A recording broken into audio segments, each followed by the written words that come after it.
Hello guys, welcome back to my YouTube channel. So today we are going to discuss class 10th politics chapter 5th popular struggles and movement video part 2. In this video we are going to study all the topics which were left from the part 1 of the video. So let's begin with the topic pressure groups and movement. Pressure groups are organization that attempts to influence government policies. तो pressure groups होते क्या हैं? तो pressure group एक तरह का organisation होता है जो गवर्नमेंट की पॉलिसीज को इन्फ्लुएंस करना चाहता है.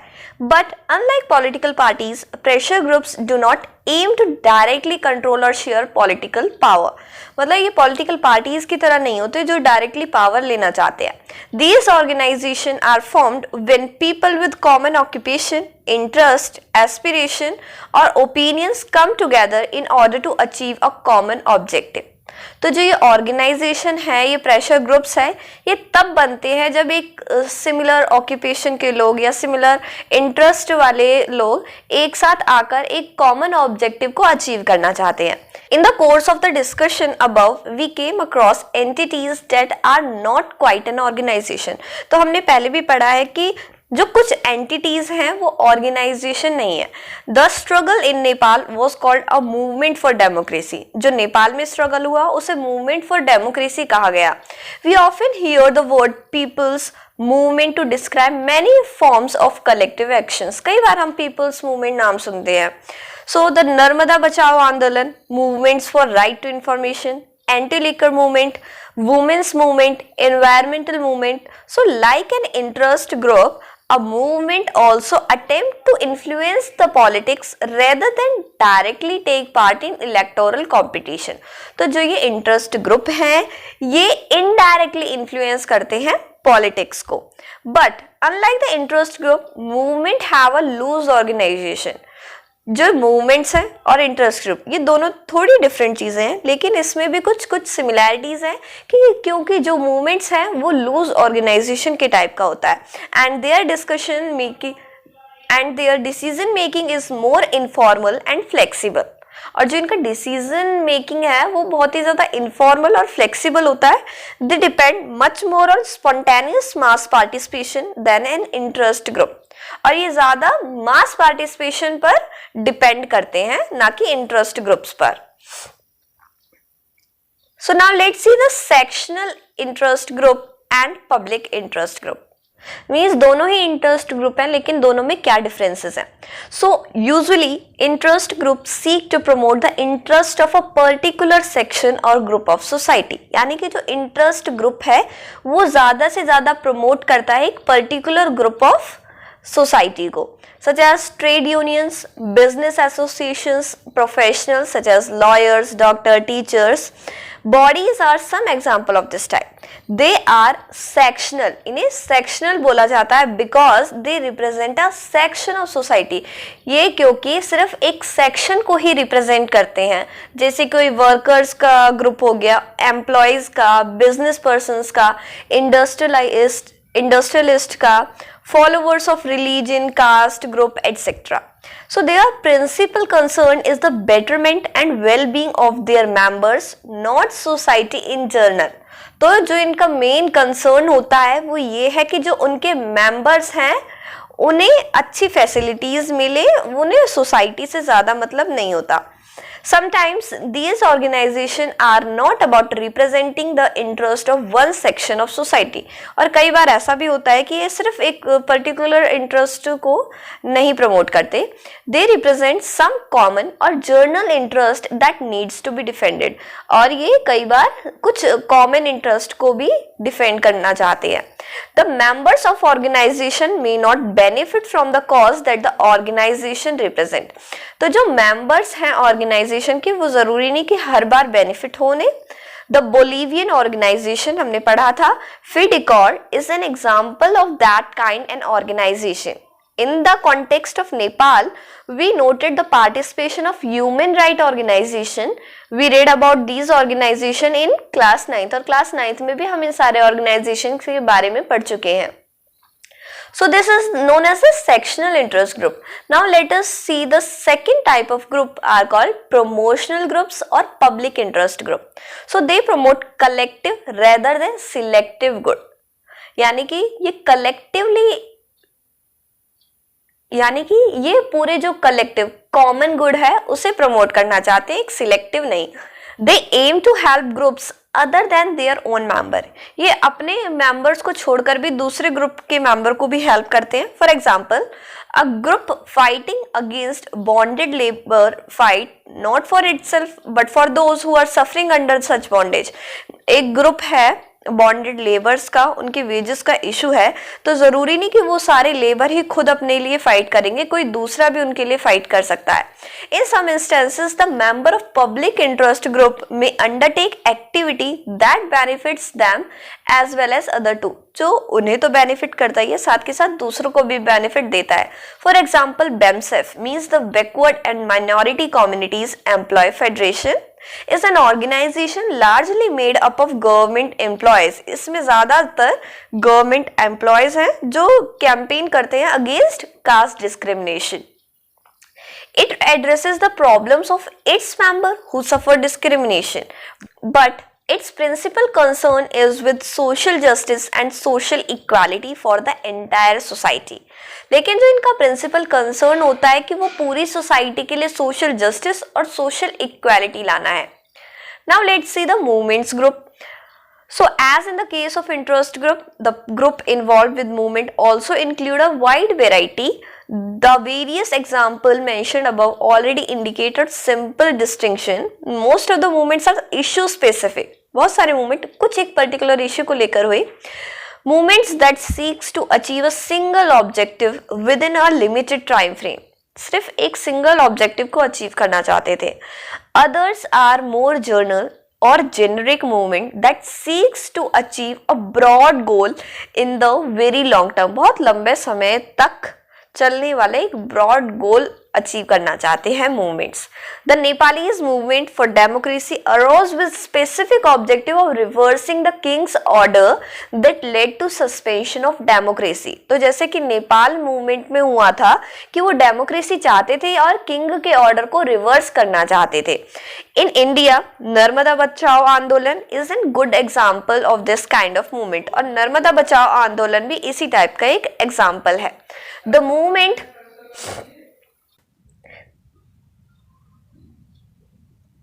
movement started with the specific issue of people displaced by the creation of Sardar Sarovar dam on Narmada river. तो जो ये नर्मदा बचाओ आंदोलन हुआ था, इसका जो मेन स्टार्टिंग इशू था वो ये था कि जो सरदार सरोवर डैम बनाई गई थी नर्मदा रिवर से, उसकी वजह से बहुत सारे पीपल को डिस्प्लेस होना पड़ा। Its objective was to stop the dam for being constructed, और वो चाहते थे कि डैम का कंस्ट्रक्शन ना हो। Gradually it became a wider movement that questioned all such big dams and the model of development that required such dam। लेकिन धीरे धीरे इस मूवमेंट का जो मोटिव था वो चेंज हो गया। Movement of this kind tend to have a clear leadership and some organization, but their active life is usually short। लेकिन इनकी जो लाइफ होती है वो शॉर्ट होती है, ज्यादा दिन तक नहीं चलती। These single issue movements can be contrasted with movements that are long term and involve more than one issue। जो single issue movements होते हैं वो बड़ी long term movement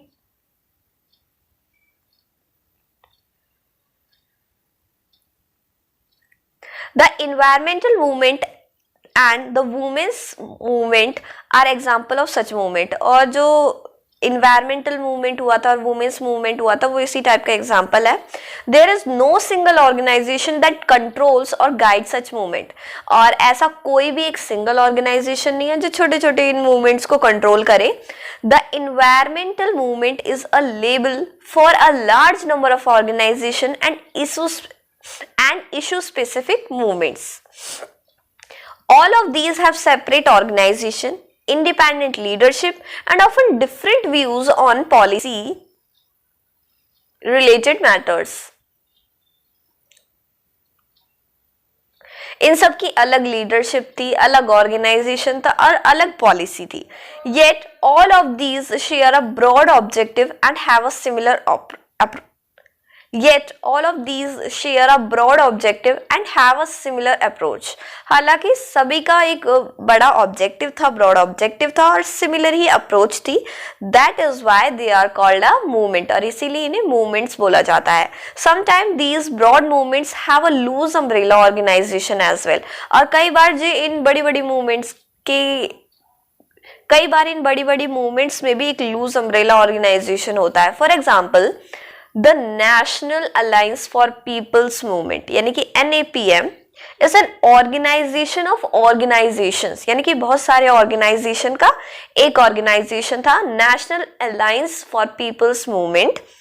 And various movements groups struggling on specific issue are constituent of this loose organization which coordinate the activities of large number of people's movement in our country.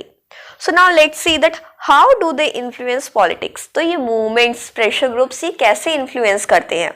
So the pressure groups and movement exert influence on politics in variety of ways. अलग अलग तरीके से करते हैं.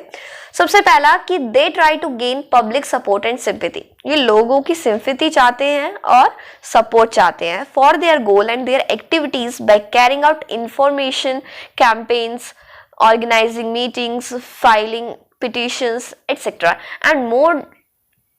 And most of these groups try to influence the media into giving more attention to these issues. और कई बार ये मीडिया को भी इन्फ्लुएंस करना चाहते हैं ताकि ज्यादा अटेंशन मिल सके इनके इश्यूज को. Secondly they often organise protest activity like strike or disrupting government programmes. और कई बार ये स्ट्राइक्स करते हैं against the government programme. And workers organisation, employees association and most of the movements group often resort to these tactics in order to force the government to take note of their demand. Thirdly, business group often employ professional lobbyists or sponsor expensive advertisement. जो बड़े बड़े business group होते हैं वो professional employees को यानी कि sponsor को एम्प्लॉय करते हैं एडवर्टीजमेंट के लिए. Some person from pressure group of movement groups में participate in official bodies and committees that offer advice to the government. So while interest group and movements do not directly engage in party politics, तो ये directly engage नहीं होते, they seek to exert influence on political parties. वो political parties पे influence करना चाहते हैं. Most of the movement groups take a political stance without being a party. और कई बार इन्हें political party तक का दर्जा मिल जाता है, हालांकि ये पार्टी होते नहीं है. They have political ideology and political position on major issues. The relationship between political parties and pressure groups can take different form, some direct and others very indirect. और जो ये रिलेशनशिप है पॉलिटिकल पार्टीज और pressure groups की, ये अलग अलग form ले सकते हैं, चाहे वो डायरेक्टली हो या indirectly. So in some instances the pressure groups are either formed और led by leaders of political party और act as extended arms of political party. तो कई बार क्या होता है कि जो ये प्रेशर ग्रुप्स होते हैं इन्हें हेड करता है एक पॉलिटिकल पार्टी का एक लीडर, और या फिर हम इसे पॉलिटिकल पार्टी की एक एक्सटेंडेड आर्म भी कह सकते हैं.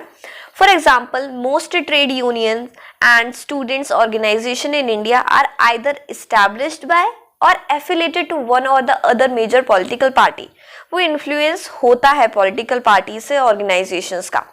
Most of the leaders of such pressure groups are usually activists and leaders of the party. और ज़्यादातर जो leaders होते हैं pressure group के, ये activist होते हैं या फिर leaders होते हैं political parties के. Second is sometime political parties grow out of movement. और कई बार ऐसा होता है कि जो पॉलिटिकल पार्टीज बन जाती हैं मूवमेंट से. For example when the Assam movement led by student against the foreigner came to an end, जब वो असम की मूवमेंट खत्म हुई and it led to the formation of Assam Gana Parishad. तो एक नई पॉलिटिकल पार्टी बन गई असम गण परिषद. The roots of parties like DMK, AIADMK in Tamil Nadu can be traced to a long-drawn social reform movement during 1930s and 40s. यानी कि movement start होता है फिर उसी में से लोग मिलकर एक पॉलिटिकल पार्टी बना लेते हैं. Thirdly, in most cases, the relationship between parties and interest or movement group is not so direct. कई बार बहुत ज़्यादा डायरेक्ट नहीं होता. They often take position that are opposed to each other. कई बार ऐसी पोजीशन आ जाती है कि दोनों आपस में अपोज होते हैं. Yet they are in dialogue and negotiation. Movement groups have raised new issues that have been taken up by the political parties. जो प्रेशर ग्रुप हैं वो नए नए इश्यूज को रेज करते हैं जो पॉलिटिकल पार्टी उठा चुकी होती है. Most of the new leadership of political parties come from interest और मूवमेंट ग्रुप. यानी कि जो ज्यादातर लीडरशिप होती है पॉलिटिकल पार्टीज की वो इंटरेस्ट ग्रुप या मूवमेंट ग्रुप से ही निकल कर आती है. So here is a question that is their influence healthy. क्या मतलब मूवमेंट्स का और प्रेशर ग्रुप्स का इन्फ्लुएंस होना पॉलिटिक्स पर वो हेल्दी है? So it may initially appear that it is not healthy for groups that promote interest of one section to have influence in democracy. So it cannot be considered as healthy. A democracy must look after the interest of all. जो एक democracy है वो सबके interest को देखना चाहिए, not just one section. Also, it may seem that these groups wield power without responsibility. तो जो ये ग्रुप्स होते हैं ऐसा देखा जाता है कि ये पावर विदाउट रिस्पॉन्सिबिलिटी चाहते हैं. Political parties have to face the people in election but these groups are not accountable to the people. जो पॉलिटिकल पार्टीज होती है उन्हें इलेक्शन फेस करना पड़ता है लेकिन जो ये प्रेशर ग्रुप्स होते हैं ये अकाउंटेबल ही नहीं होते लोगों के. Pressure groups and movement may not get their fund and support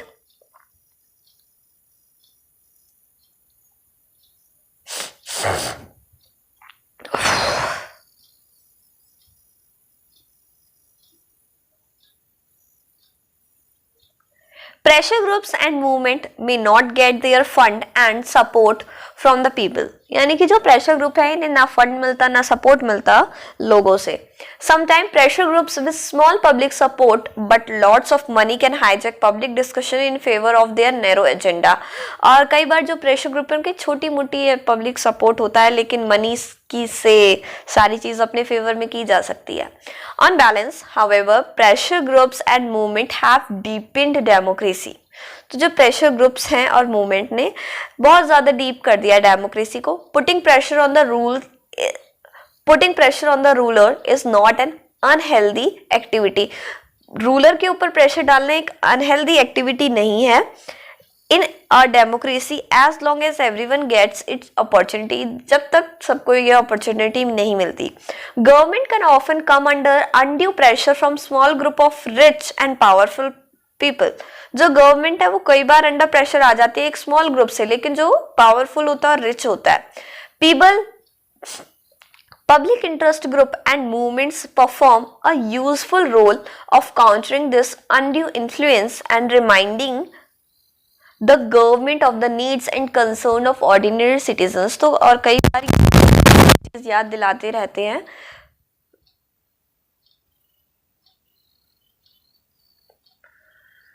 जो ये मूवमेंट्स और प्रेशर ग्रुप्स होते हैं ये गवर्नमेंट को याद दिलाते रहते हैं what are the needs and concern of ordinary citizens.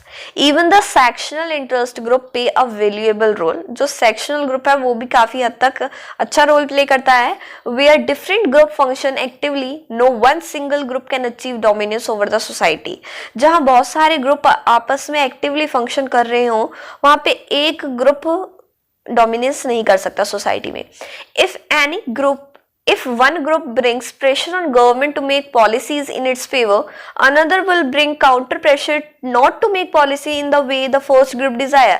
तो जब बहुत सारे ग्रुप होते हैं तो अगर एक ग्रुप प्रेशर बनाना चाहता है गवर्नमेंट में तो दूसरा उस चीज को हटाना चाहता है कि ये ग्रुप गलत बोल रहा है. The government gets to hear about what different section of the population want. The government gets to hear about what different section of the population want. और गवर्नमेंट को ये चीज पता चलती है कि अलग अलग सेक्शन ऑफ द सोसाइटी क्या चाहती है. This leads to rough balance of power and accommodation of conflicting interest. और इसकी वजह से एक रफ बैलेंस बनता है पावर का and the accommodation of conflicting interest. So that is it for this chapter. Thank you guys for watching this video, and if you like it please do like, share and subscribe to our channel for more videos. Thank you.